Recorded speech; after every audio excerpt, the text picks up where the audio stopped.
friends! I'm here to share my second fix and flip from start to finish. Welcome to my investing journey.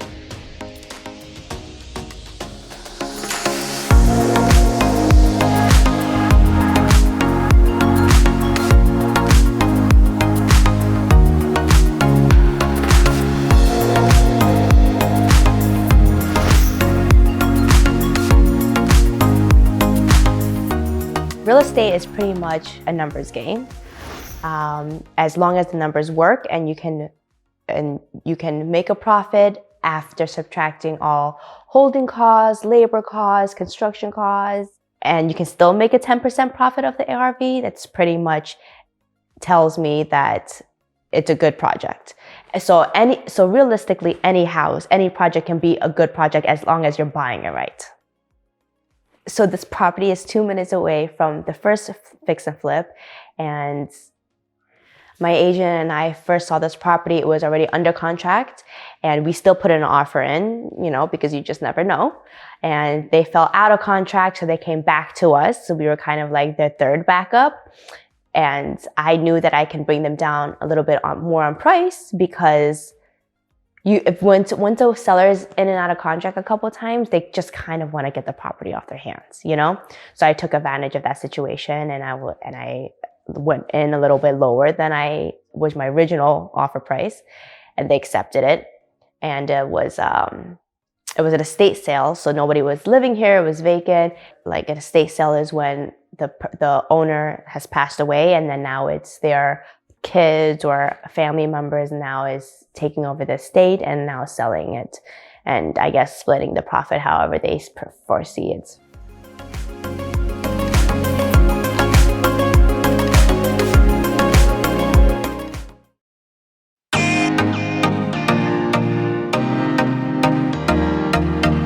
I guess, a lot of people always ask me like, oh, how do I pick out like certain things, tiles and stuff like that. I guess I am a little bit. I always say I don't have imagination and I'm not creative, because I have two other sisters that are like super creative. But I guess I can kind of just walk into a place and know exactly what I need to be doing. We took down 3 walls to make this into like a more open space concept. Every single tile, every single decor, everything here, I hand-picked out myself.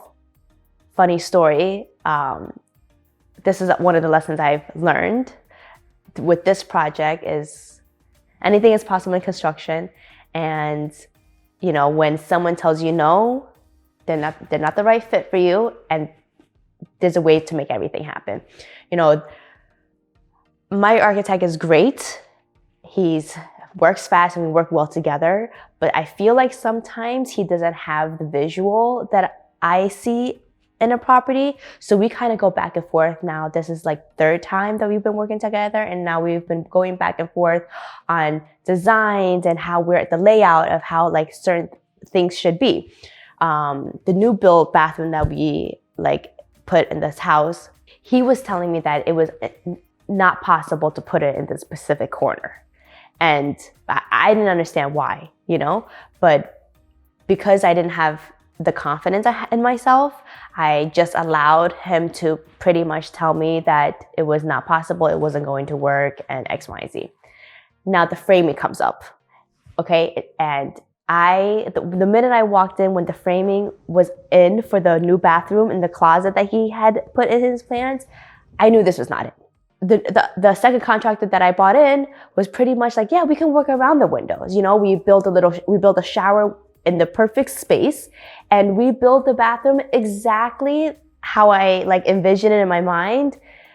And it turned out great. It turned out way better than what we had, what was the original plans, and I'm not really sure if it's a women and men thing where construction is a men job, but I was being told no left and right on all the decisions I made, and I made them still proceed with what I wanted, and it turned out better. And now everybody's like, oh wow, good choices,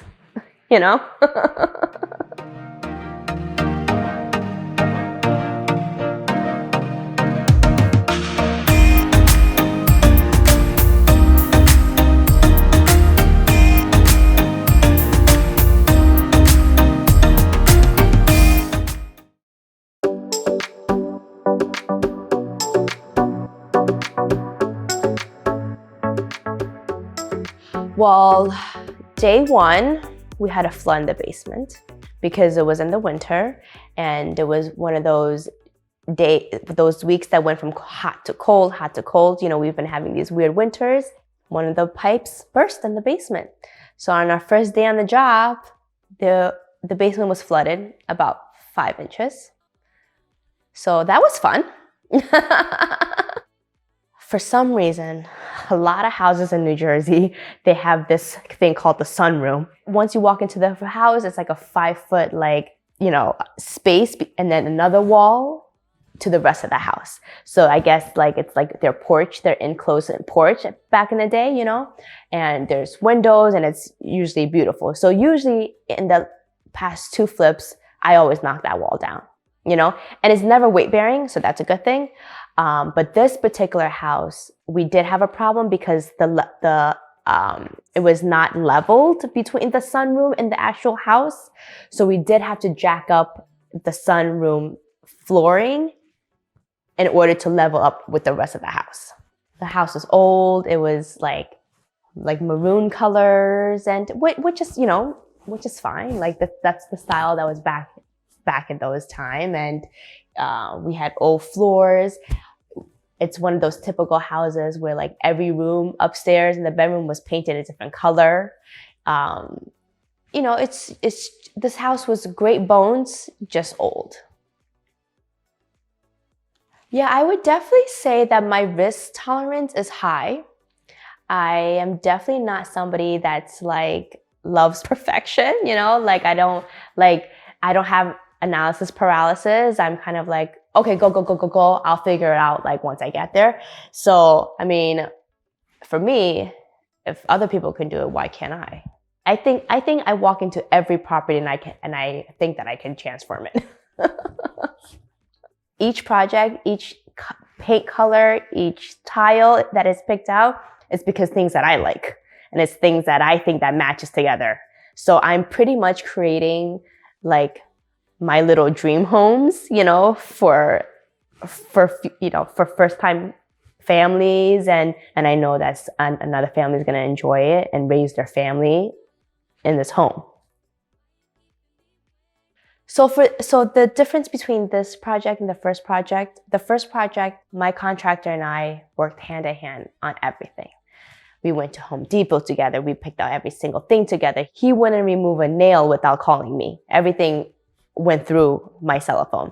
This time, I actually hired a team, which, had their own project manager, their own contractors, their own delivery.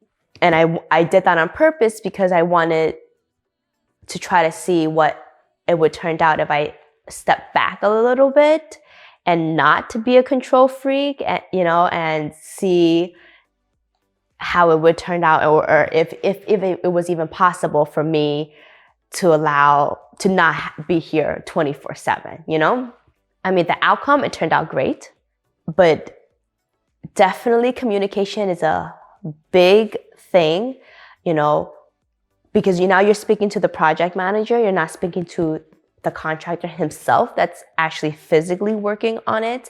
So now things are being translated through another person. So, as for an example, I originally wanted, the windows above the fireplace to be white. But somewhere along the lines, the information got discommunicated, and now they're black. I didn't make them redo it or anything, because I actually like that it turned out this way, and I like that the black and it matched the tiles for the fireplace. But that's just an example of how communication is so important, especially when you're flipping and you're not personally on the project site every single day.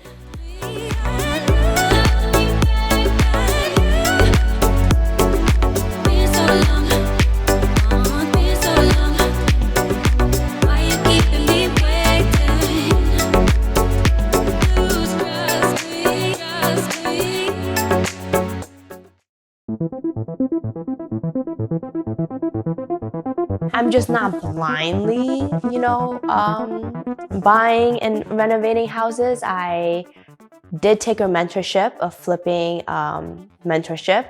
And so I know how to run my numbers, and I know, what I need to do. And I know how to renovate based on the comps in the area. So I'm not going to put,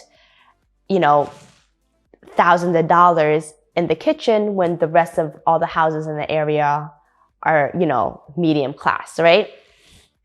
So, moving forward, the goal is to have more projects going at the same time. And when you have more projects going at the same time, you can't divide yourself to 5 pieces, right? To be at every project and controlling and managing and this and that. So, it's to build a team of people I trust, and to pretty much get to the point where I'm just getting reports of what was done during the day and what is the plan for tomorrow. What are the most important things that I've learned from this project? In construction, anything's possible. Anything can be built and anything can be taken down. I've enjoyed every single stage of the project. I love the demolition. I love seeing it all come down. Then I love the framing going up, and then the walls going up, and then I get to see everything be built back up. Because right now, I'm hand selecting everything that goes into these projects. And I think I'm saying this because I wasn't at the closing table for the first project, but the first project, it was a Dominican family that purchased a house. And, the husband is a doctor from DR, but, they can't practice here unless they go through their clinicals and stuff over here. So from what my agent told me, that the husband at the closing table was in tears because he's just so happy with this house, and that he bought a house, and that it's it was kind of his dream house. And that was honestly just so moving to me. And I was not prepared for that at all, I was kind of in shock when my agent told me this man was in tears at the closing table, and all of that just really hit different for me. The main goal in life for me is to save 1 million lives, but on my way there, I'm love what I'm doing. I love the building process, and I love what I'm bringing to the table for people that I don't even know, strangers who are buying these houses. And I want to produce good quality homes. I always advise people to get into real estate. There's always a ceiling to how high you can get at a job. There literally is no ceiling to how high you can get in your own financial wealth if you're the one building it. It's just a matter of how hard you work for it and how much you want it.